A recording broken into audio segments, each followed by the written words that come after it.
Can a resident call 311 and request that a like a property be filed as disruptive, or can they No. simply give information to 311 and then that decision is up to 311? Yeah, they can't.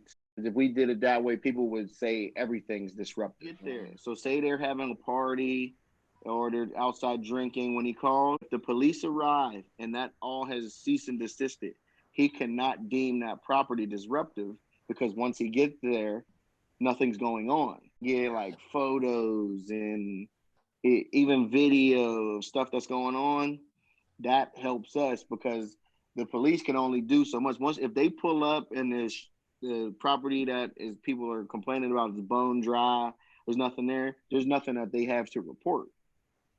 So that's why if people can't just call in 311 and say, hey, I want this property to be deemed disruptive, because they start doing it and there'll be a million, and then we'd be going into these investigations and looking into the property, and we won't have any proof that it's even disruptive. So what they could do, like Johnson, like either say, I'd like to report this to Ian Reynolds or John Tokarski, and in that way it can funnel through that way. The other thing that's important too is don't cry wolf.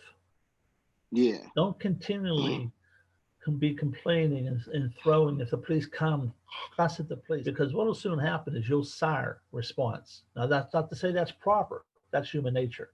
If you come at me and you say, you're not doing anything, and meanwhile, like Ian says, reports have been coming in, the police get there, there's nothing there.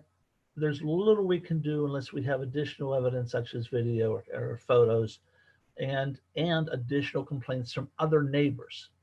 But if you have the complainants coming in, always saying it every time, like if somebody turns the light on at 1 o'clock in the morning, you think it's too bright, people are going to dispel it. They're going to blow it off. They're going to say, yeah, it's them again. So I'm not saying it's right or wrong. I'm just saying that's the practicality of it all.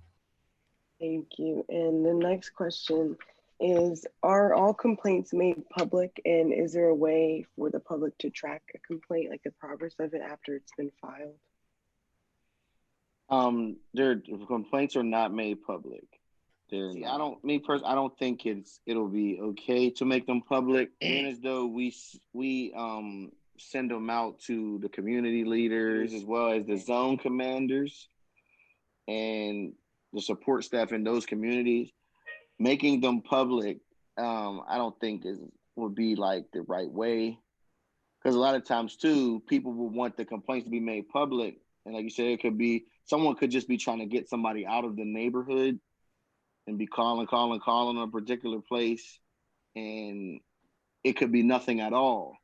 So we don't want to make that public, and then it causes a little gripe within the community between people, because people could see this one person is calling on this particular property, and then it's going to cause conflict, even more conflict within a certain community. We've come across instances where people, for various reasons, color of skin, religion, culture of the food they may cook, will call and make out of complaints just to create what's considered in their eyes as a problem or disruptive property when it's not.